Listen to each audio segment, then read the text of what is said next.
So it's a quick review for you today, and this is another one of the GTA Online weekly update offer cars, and this is the Comet SR.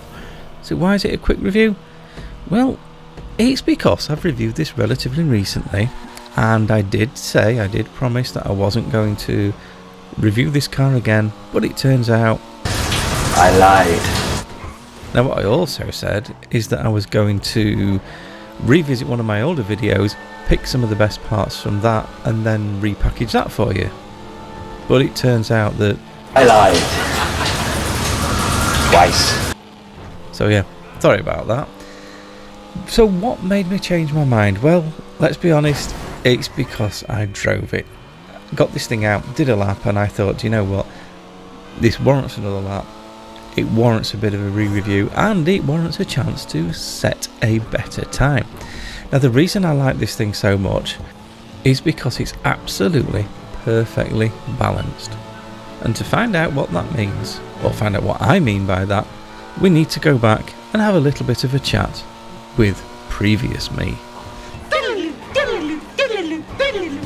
If you look at how the cars work in GTA Online, you've effectively got three components. You've got grip, you've got handling, and you've got power. So if you have a car that has lots of power but no grip and no handling, you'll end up with something like the Vamos or the Nebula. If you've got something that has good handling but no grip and no power, then you'll have something like the AC Classic. You can have cars that are good in a couple of areas, so if you've got something that's got power and grip but very poor handling, that's when you end up with a car like the Cyclone 2 or the Stinger TT. So the sweet spot for all of these is right here in the middle. This is the point where the amount of grip, the level of power, and the way the car handles are all really, really well suited. And what that means is no matter how fast the car goes, you end up with cars that are really fun to drive, really responsive, and just some of the best cars in the game.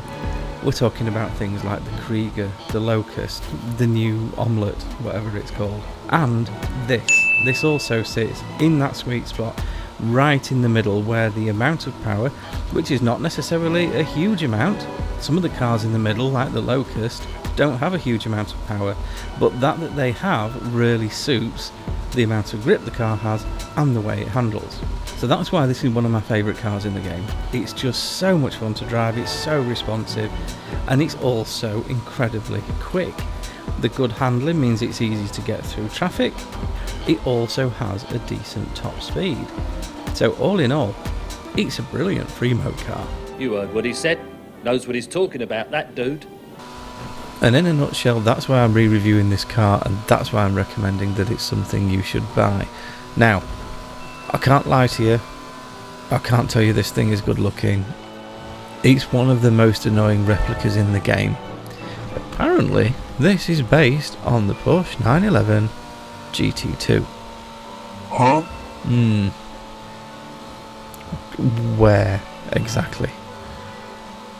It's a terrible replica, which is a shame because the GT2 is such a good looking car, and this thing is just such a mishmash of odds and sods from all sorts of different cars. It's not the ugliest car in the game, but this thing really isn't pretty. But it's not something you buy to make pretty. This is something you buy because it drives absolutely incredibly. So after all that, did I actually manage to improve my time? Well, yeah, but not by much. But let's be honest, this wasn't the cleanest lap I've ever done.